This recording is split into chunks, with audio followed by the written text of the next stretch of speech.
In the dark and mysterious corners of Greek mythology lies the Underworld, Hades, the final resting place of the dead.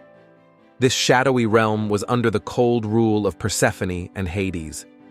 Hades resided in the Underworld, which was surrounded by rivers that only the dead could cross. The dead retained their human form. The souls of the dead were bodiless and intangible. Besides wandering in Hades, they could also appear at their burial sites while roaming this world. The souls of the dead were transported across the Acheron River to the other shore by a ferry managed by Charon. During this journey, the souls of the dead had to pass through a diamond gate guarded by Cerberus. Cerberus is a three-headed dog in Greek mythology that guards the gates of the underworld, preventing the dead from escaping or the living from entering. In this video, we will examine the legend of the terrifying creature Cerberus in detail.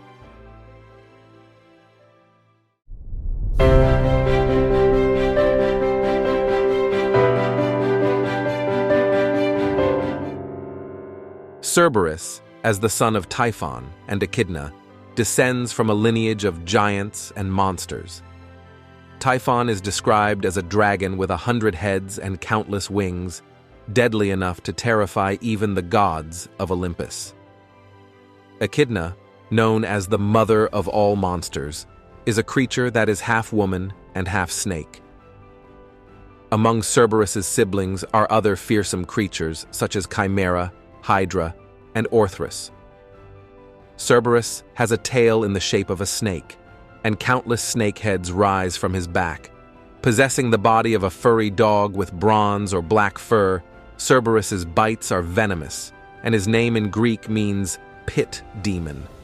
According to Hesiod, Cerberus may have 50 heads, while Horace claims he has 100. These heads provide him with superior defense against attacks.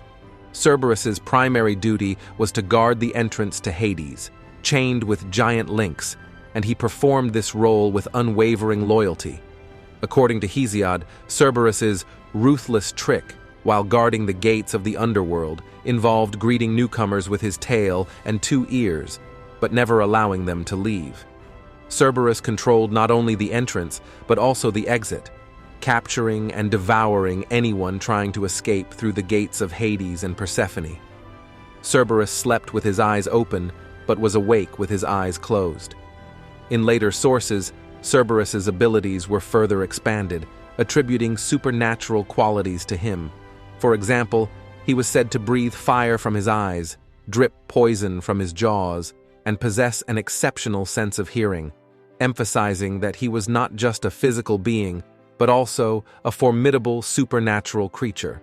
In legends, heroes faced great challenges to defeat or bypass Cerberus, often requiring epic struggles. Cerberus was defeated only 5 times. Heracles captured him. Orpheus lulled him to sleep using his musical talent. Hermes put him to sleep with the help of water from the Lethe River. In Roman mythology, Aeneas lulled him to sleep with drugged cakes. Psyche also lulled him to sleep with drugged cakes.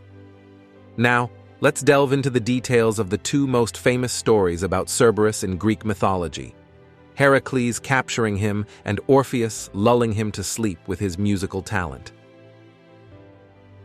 The 12 labors of Heracles capturing Cerberus. Heracles' final and most dangerous task was to capture the terrifying monster Cerberus, the guardian of the underworld.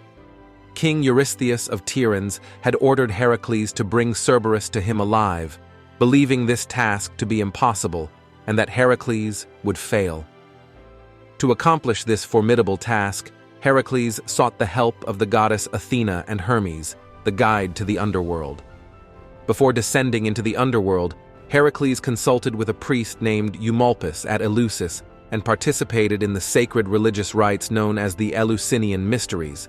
These rites celebrated the myth of Demeter and her daughter Persephone, and the ancient Greeks believed that those who learned these secrets would find happiness in the underworld. After these preparations, Heracles descended into the underworld through a deep and rocky cave at Taenarum.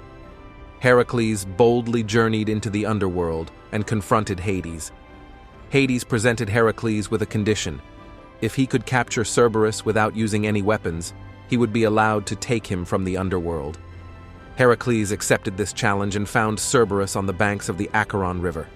When Heracles faced the three-headed monster, he began the struggle with his bare hands, without any weapons.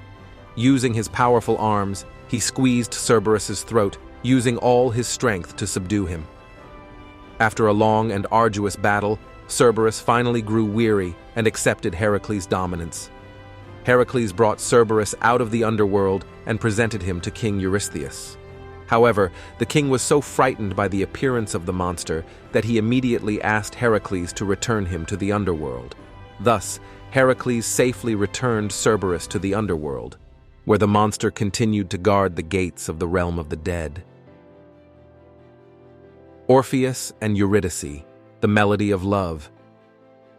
The legendary musician Orpheus created enchanting melodies in the green valleys of Thrace that captivated both humans and gods.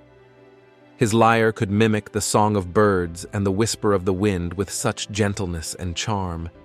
When Orpheus married the nymph Eurydice, their happiness was so great that even his songs became sweeter. However, this happiness was short-lived. One day, while the beautiful Eurydice was walking through a meadow, she was bitten by a snake and died from its deadly venom. Orpheus was devastated by his beloved's death and set aside his lyre. His music had fallen silent, but his love still burned brightly. Determined to bring Eurydice back, he embarked on a journey no one had ever dared to undertake, a descent into the underworld, the dark and silent realm of the dead. When Orpheus reached the underworld, he picked up his lyre once more and played a melody so moving that the flow of rivers slowed, ghosts wept, and even the fierce Cerberus fell asleep. The music of Orpheus melted the hearts of Hades and Persephone, who agreed to return Eurydice to him on one condition. As they ascended from the underworld, Orpheus would walk ahead of Eurydice and never look back at her. As they made their way toward the surface, doubt and anxiety grew within Orpheus. Was Eurydice truly following behind him?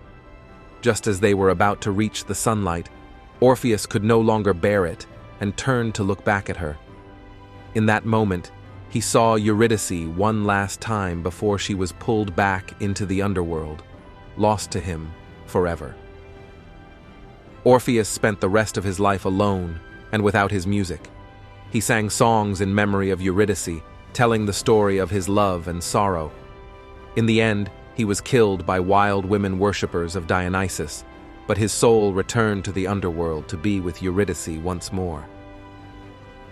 These mythological stories contain deep symbolism regarding human nature and the understanding of the universe, and over time they have been interpreted in various ways by different writers and artists. In Dante Alighieri's Divine Comedy, Cerberus is depicted as a ferocious creature guarding the third circle of hell. This beast, encountered by Dante and his guide Virgil, punishes the gluttonous and the lustful. In J.K. Rowling's Harry Potter and the Philosopher's Stone, Cerberus appears as Fluffy. Fluffy is a three-headed dog guarding a secret passage in Hogwarts, directly inspired by the character of Cerberus. The use of such archetypes in modern stories demonstrates how ancient myths and legends continue to live on through the ages, reshaped in new contexts. The story of Cerberus embodies themes of fear, protection, and loyalty, making him one of the most iconic figures in Greek mythology.